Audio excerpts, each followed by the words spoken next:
تو رب ہو کہ مجھ سے مذاق کر رہا ہے. فَضَحِكَ النَّبِيُّ حَتَّى بَدَتْ أَنْيَابُهُ. یہ میرے حضور یہ بیان کر رہے تھے, میرے حضور خود اتنا مسکرائے کہ حضور کی داڑھی صحابہ کو نظر آنا چاہیے کہ اسے یقین ہی نہیں آئے گا کہ مجھے اتنا کچھ دیا جا رہا ہے. امریکہ, یورپ, آسٹریلیا, ایشیا, افریقہ, جتنے بھی بر اعظم میں سب کی جائیدادیں زمینیں اکٹھی کر کے ایک پرڑے میں رکھ دی جائے, اس کو پھر 10 سے ضرب دو, بھائی اتنی جائیداد, یہ سب سے پھاٹے کی جائیداد ہے, یہ سب سے آخر میں جانے والا ہے, یہ اس کی جائیداد ہے. تو بابا بلے شاہ کی جائیداد کا عالم کیا ہوگا, داتا گنج بخش علی حجویری کی جاگیروں کا عالم کیا ہوگا, پھر اصحاب رسول اور آل رسول کی جاگیروں کا عالم کیا ہوگا.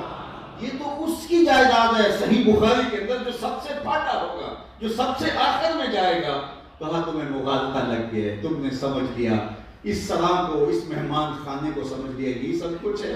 یہ تو چند دن کی کہانی ہے. میں دنیا کے مختلف ممالک میں جاتا ہوں تو وہاں یہ ہوتا ہے کہ 10-10, 5-5, 6-6 لوگ مل کے ایک چھوٹا سا کوارٹر لیا ہوتا ہے اور وہیں وہ اکٹھے رہ رہے ہوتے ہیں, کھانا بھی اکٹھے پکا رہے ہوتے ہیں. تو میں ان کو کہتا ہوں یار یہاں 2-2 کنال کا گھر لے لو. وہ کہتے ہیں وہ پاکستان میں ہمارا گھر بن رہا ہے 4 کنال کا بنا رہا ہے. تو میں نے کہا یہاں اتنی مشقت میں کیوں رہتے ہو, وہاں تو 1 مہینے کے لیے جاتے ہو, اور یہاں تم نے رہنا ہوتا ہے, یہاں 2-2 کنال کا بنگلہ خریدو نا. تو وہ کہتے ہیں حضرت آپ سمجھتے ہیں یہاں ہم نے کون سا مستقل رہنا ہے, ہم تو یہاں سے کما کے وہاں جہاں ہمیشہ رہنا وہاں کے لیے پیسے بھیج رہے ہیں.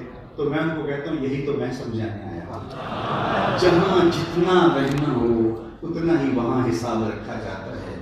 یہ دنیا 4 دن کی ہے, یہاں ضرور رہو, یہاں اچھا گھر بھی بناؤ, لیکن اصل گھر وہاں بنانا.